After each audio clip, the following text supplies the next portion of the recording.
Hi there, my name is Annabelle. Welcome back to my channel. This is Biblical B. This is where we seek to recover biblical Christianity in our immediate community. Welcome back to our series. So we're going through the New Testament in a year, and we've already done 2 other episodes, link in the description. And so every single week I'll be uploading a different video talking about what I am studying throughout the book of Matthew all the way to the book of Revelations.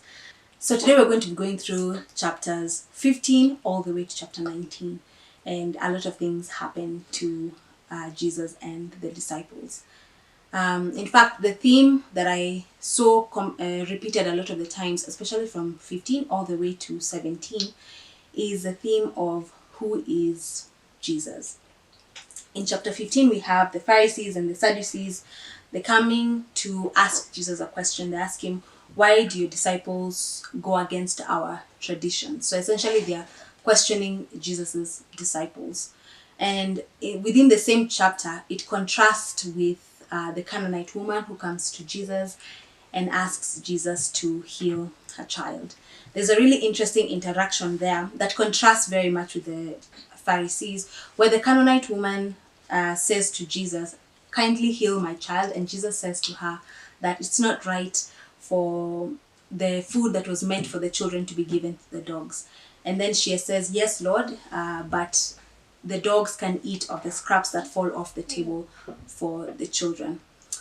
This contrasts very much with the Pharisees, because Jesus says to the Canaanite woman that your child is healed because your faith is great. So on one hand, you have the Pharisees questioning Jesus, and then the other side, you have a Canaanite woman who, by the way, was an unbeliever or from a different culture, yet she was able to identify Jesus immediately. Later on, in fact, in chapter 16, the same Pharisees and the Sadducees come to Jesus and say, what sign are you going to give us?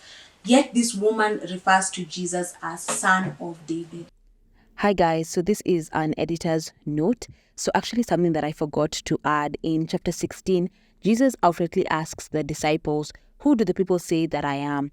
And Peter says that you are the Messiah, the Son of God. And then he says, flesh and bone did not reveal this to you. So this also adds to this whole theme that I've been reading this entire week of who exactly is Jesus Christ. Again, Jesus says something really beautiful when the issue of the temple tax comes up. So Simon Peter is being asked why they don't pay temple tax. And so Jesus asks him, what do you think? Do you think the children of the king should pay taxes or only the others? And Peter answers, of course, only the others. And so Jesus says, so then the children are exempt. And Peter agrees.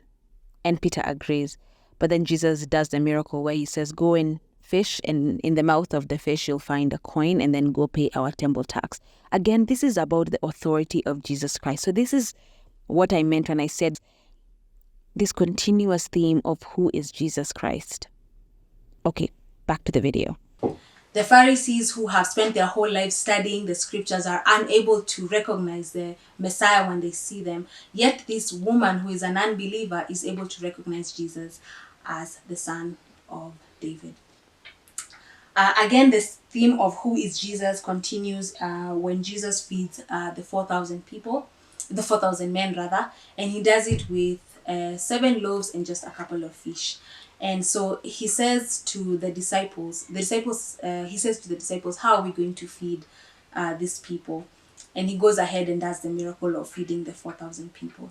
Again, here we have a show of Jesus's power and his authority, even over nature. Finally, in chapter 17, we have the Transfiguration. And then in chapter 18, Jesus sits down to have lessons with his disciples.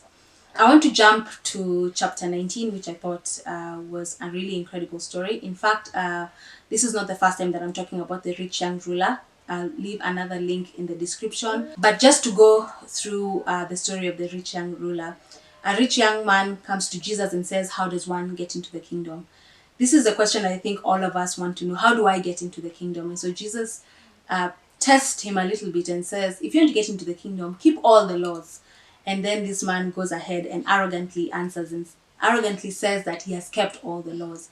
But Jesus looked at him and loved him and said to him, sell everything you own and come and follow me. And at that point, the rich young ruler went away sad because he had great wealth. And Jesus gave the very famous quote that it's easier for a camel to go through the eye of a needle than for a rich man to get into the kingdom. The story of the rich young ruler fits in very perfectly if you really think about it with who Jesus is. Because the Bible says that only God is able to see into the hearts of men. So though this man thought that he was keeping all the laws and that he was ready to do everything that was required of him to go to heaven, Jesus was able to see into his heart and see what was truly his idol. So again, this plays perfectly. And I think Matthew does it really beautifully, putting all these stories together, because it also adds to who Jesus is as the Son of God. You have the transfiguration, you have Jesus doing the miracle where he feeds the 4,000, you have Jesus refusing to give a miracle to prove to the Pharisees that he is indeed the Son of David, but we have him recognized as the Son of David by the Canaanite woman. So if you look at all these verses together, you get the theme of who is Jesus. And that's, I think, what spoke to me in this week. That's all I had for you guys today. I'll see you guys next week. Don't forget to like, subscribe, press the notification button so you can know when I upload. And I'll see you guys next time. Bye.